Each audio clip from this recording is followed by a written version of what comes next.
Deməli, qaldığımız yerdən davam eləyək. 11-ci sualda vegetativ tumurcuqda rast gəlinməz. Biz qeyd elədik ki, tumurcuqlar inkişaf tipinə görə iki yerə bölünür.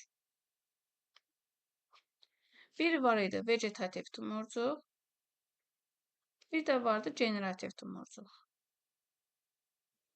Vegetativ tumurcuqdan gövdə və yarpaq inkişaf edir. Generativ tumurcuqdan isə ya çiçəyi inkişaf edir, ya da çiçək qrupu. Yəni, ya çiçək inkişaf edir, tək çiçək, ya da çiçək qrupu. İndi bitkidən asılı olaraq dəyişir. İndi vegetativ tumurcuqda rast gəlinməz. Zoo başlanğıcına rast gəlinir. Tumurcuq başlanğıcına təbii ki, rast gəlinir. Çiçək başlanğıcı. Bax, qeyd elədim. Vegetativ tumurcuqda çiçək yoxdur, ya gövdədir, ya yarpaqdır. Ona görə çiçək başlanğıcına rast gəlinmir. 12-ci sualda bərabər sayda buğumlara malik 2 nanə zoğunda olan buğumarası sayının cəmi 6 ədəd olarsa, bir ədəd nanə zoğunda olan buğum sayına bərabər buğumu olan yasəmən zoğunda neçə yarpaq olar? Gəlin birinci sualı kəsim, rahat şəkildə üzərində dəyişiklik eləyə bilək, yəni həll eləyə bilək. Bərabər sayda buğumdur. 2 dənə nanə zoğum var. Deməli, nanə yazım, 2 dənə. İkisinin x qədər buğumu var. Amma buğumarasının sayı cəmi 6 ədəddir. 6 ədəddirsə, demək buğum sayı bərabərdirsə, təbii ki, buğumarasılar da bərabərdir. Onda 3 dənə buğumarası birindədir, 3 dənəsi də birindədir. Mən birinci olaraq bu nanədə nə qədər yarpaq var, nə qədər buğum var tapa bilərəm. Nanədə qarşı-qarşıya düzülüşdür. Ona görə bir buğuma 2 yarpaq birləşir. Buğumarasını tapdığımız zaman yarpaq sayını biz bölürük 2-yə ki, buğumu tapaq və 1 çıxırıq, nəticədə buğumarasını tapırıq. İndi buğumarası 3-dürsə, yarpaq sayını tapaq. Yarpaq sayı bölünsün 2 çıxılsın 1 bərabərdir 3-ə. Yarpaq sayımız neçə olur? 3-ün üstünə 1, 4, 2-yə vururam 8. Yəni, mənim yarpaq sayım 8 dənədir. Yenə bir buğumda 2 yarpaq birləşirsə, nə qədər buğumda 8 yarpaq birləşər? Tapıram ki, 4 dənə mənim buğumum var. Yəni, mənim hər bir nanəmdə 4 dənə buğum var. Bunu tapdıq. 4 buğum. Bu da 4 buğum. Və daha sonra mənə nə deyir? Deyir ki, bir ədəd nanə zoğunda olan buğum sayına bərabər. Yəni, 4 dənə buğuma bərabər. Yasəmən zoğunda neçə yarpaq olar? Yasəmən də qarşı-qarşıya düzülüşdür. Yenə bir buğumda 2 yarpaq olarsa, 4 dənə buğumda nə qədər yarpaq olacaq? Tapıram ki, 8 dənə yarpaq. 8 də burada B variantında göstərilib. Demək, düzgün cavabımız olacaq B variantı. 13-də bərabər sayda buğumu olan yasəmən, oleandr və günəbaxan zoğlarına cəmi 30 yarpaq olarsa, bu zoğlarda maksimum neçə buğum arası olar? Gəlin baxaq. Bunu da kəsirəm. Yasəmən qarşı-qarşıya düzülüşdür və bir buğumunda 2 yarpaq olur. Ona görə yazıram 2x, yəni bir buğumda 2 yarpaq olduğu üçün və mən buğum sayını bilmədiyim üçün 2x yazıram yarpaq sayını. Oleandr topalı düzülüşdür və bir buğumda minimum 3 yarpaq olur. Ona görə 2x yazıram. Günəbaxan, deməli, bir buğumda 1 yarpaq olur. Növbəli düzülüşdür. Yenə x yazıram. Bərabərdir 30-a. 6x bərabərdir 30-a. X-in bərabər olur 5. Yəni, mənim 5 dənə buğumum var. Hər birində 5 buğum var. Və məndən nə istəyir? Neçə buğum arası olar? Deməli, mənim yasəməni tapmaq üçün buğum arasını nə etməliyəm? 5-dən çıxıram 1-i, tapıram 4 dənə buğum arası.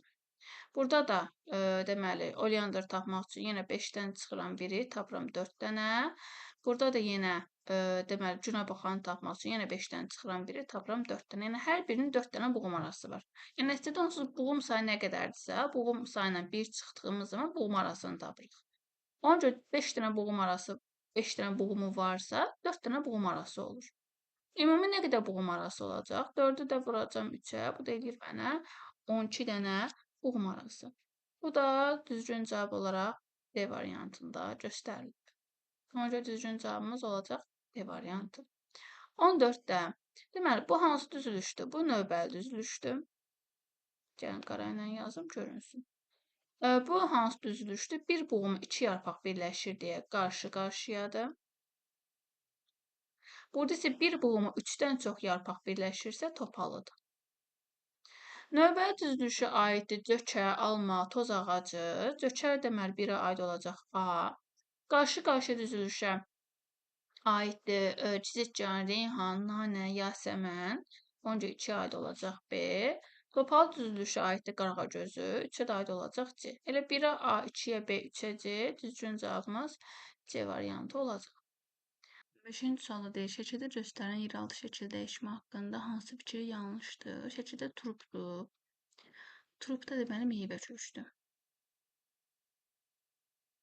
Meyvə kökdən bir əsas kökün, bir də gövdənin aşağı hissəsinin şəkil dəyişməsindən yaranır.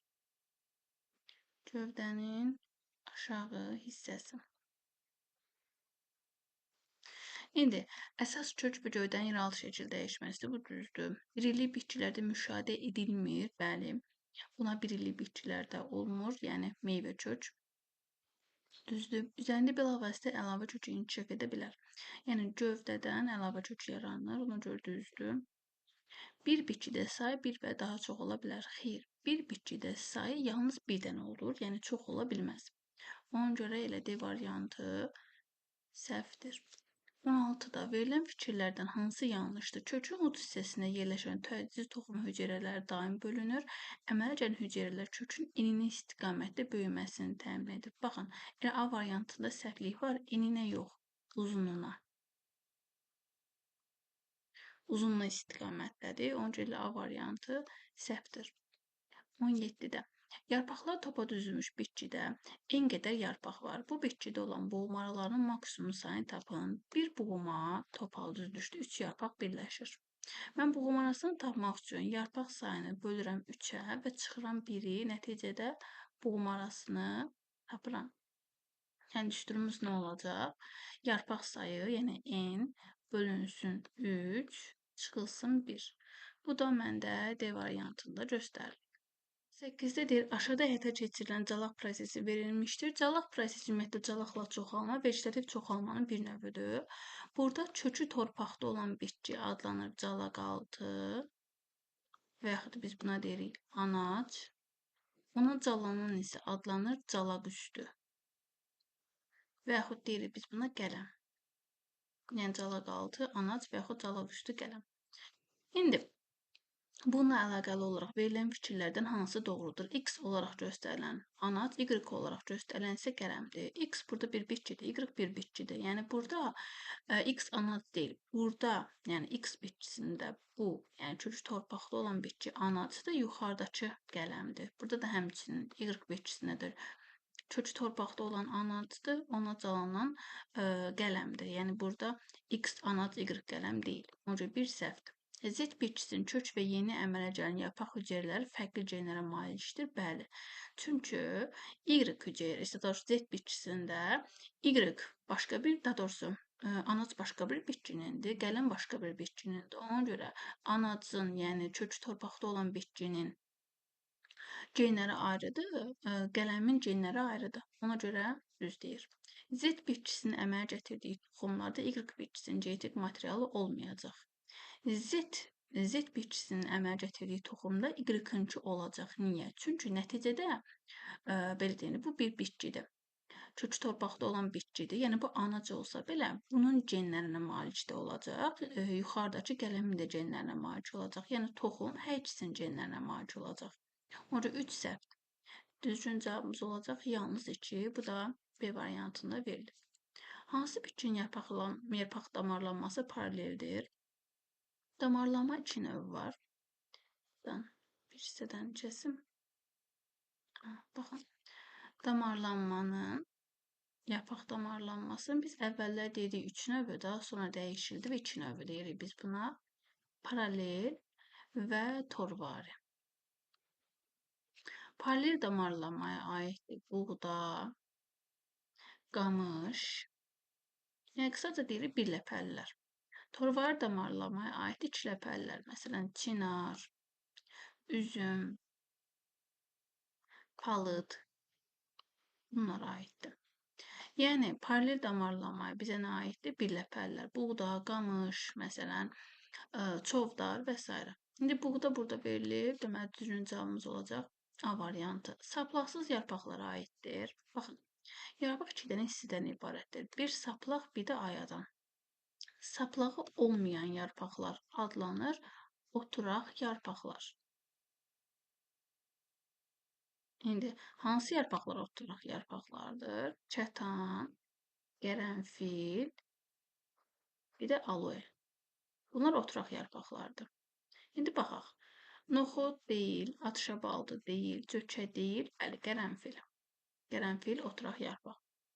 Hansı bitkinin yarpaq damarlanması şəkildəki kimidir? Gördüyünüz kimi burada, yəni bu formada belə xəttlər var. Yəni bu nədir? Torvari damarlanma. Bayaq qeyd elədim ki, torvariyə aid ikiləpəlilər. İnci çiçəyi birləpəlidir, qağıdalı birləpəlidir, bağa yarpağında deyil, palıd, bəli, çinar, üzüm, palıd, bunlar da torvari damarlanmadır. Daha sonra X, Y və Z kökləri haqqında hansı fikir yanlışdır? Baxaq. Y-ımız nədir? Y-ımız əsas kökdür. Qeyd edirəm. Əsas kök. Z-imiz nədir? Əsas kökdən çıxır, yəni bu yan kökdür. Z-imiz yan kök. X-ımız gövdədən inkişaf edir, deməli X-ımız da əlavə kökdür. İndi baxaq. X kök növü yarpaqdan da inkişaf edə bilər. Əlavə kök bəli, yarpaqdan da inkişaf edir.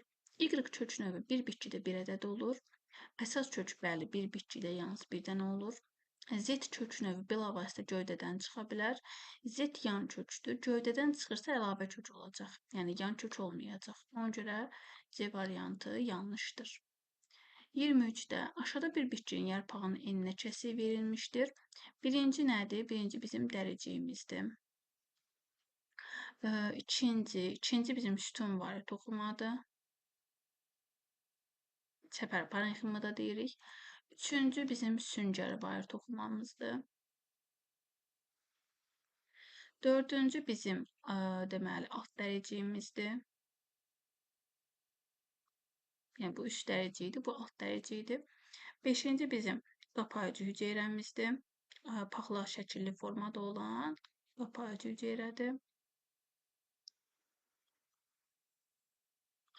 Altıncı isə yarpaq damarı, yəni yarpaq boruları və lifləridir. Yarpaq damarı. İndi mənə nə deyir? Deyir, nömrələnmiş hissələrdən hansı işıq enerjisindən istifadə edir? Üzü maddə hazırlayır. İşıq enerjisindən istifadə edib üzü maddə hazırlayanlar təbii ki, xloroplast olan hüceyrələrdir. Hansılarda xloroplast var? Sütun var, toxumada xloroplast var, süngər var, toxumada xloroplast var. Bir də qapayıcı hüceyrələrdə biz deyirik ki, xloroplast olmuş olur. İndi sütun var, toxuma 2-dir, süngər var, toxuma 3-dür, qapayıcı hüceyrələr isə nədir? 5-dir. Deməli, hansılarda olacaq? 2, 3 və 5. Bu da C variantında verilmişdir. İşıqlı sahədə böyüyən eyni növ olan iki bitki ilə aşağıdakı mexanizmlər hazırlanmışdır. Birinci mexanizmdə bitki sabit saxlanılır. Deməli, bu sabitdir. İkincidə isə bitki ox istiqamətində daim fırladılır. Deməli, saat əqrəbi istiqamətində neyniyir? Fırlanır. İndi, gəlin birinci bura baxaq görək. Burada nə proseslər baş verəcək? Sabit əgər olursa, bunun kökü yavaş-yavaş gedəcək, neyniyəcək? Aşağıya doğru gedəcək. Eni ilə yuxarıda o bitkinin toxumunun cücərməsi zamanı kök və gövdənin hərəkəti kimi sabit olduğu üçün kök aşağıya doğru gedəcək. Gövdə isə nə olacaq? Yavaş-yavaş yuxarıya doğru qalxacaq. Sabitdə. Amma fırlananlarda isə istər kök, istərsə də gövdə olduğu kimi qalır. Çünki daim fırlanır axı, yəni bunun aşağı düşmək kimi ehtimalı yoxdur. Bir yerdə qalmır çünki. İndi baxaq. Birinci mexanizmdə bitkinin kökü aşağı doğru yönəlir. Baxın, qeyd elədim, aşağıya doğru yönəlir. Deməli, bir düzdür. Birinci mexanizmdə bitkinin gövdəsi yuxarı yönəlir. Qeyd elədim, yuxarıya yönəlir. Deməli, bu da düzdür. İkinci mexanizmdə bitkinin kökündə yönəlmə olmaz. Bayaq qeyd elədiyim kimi, kökündə heç bir yönəlmə yox idi, olduğu kimi qalırdı. Deməli, bu da düzdür. İkinci mexanizmdə bitkinin kökü aşağı yönəlir. Xeyr, heç bir dəyişiklik olmur. Dördüncü olduğu kimi qalır. Doğrusu, dördüncü səhvdir. İkinci mexanizmdə bitkinin gövdəsi yuxarı yönəlir. Bayaq qeyd etdiyim kimi dəyişiklik olmayacaq. Ona görə 5-ci də səhvdir. 4 və 5 cavabımız olacaq A variantı. Protal və proteinoma üçün ortaq deyil. Protal nədir? Protal qıjının düzəltisidir. Qıjının düzəltisi. Protonema mamırın düzəltisidir. Baxaq. Avtotrof olması ikisi də avtotrofdur, ortaqdır. Ali sporlu bitkinin iç düzəltisi olması ikisi də iç düzəltisidir. Qametlərə malik olması. Protein altında qametlər əmələ gəlir, proteinemada əmələ gəlmir. Ona görə C variantı ortaq deyil. Cinsi nəsil olması ikisi də cinsidir. Ona görə hər ikisi eyni sayda xromosoma malikdir. Ona görə D variantı da ortaqdır.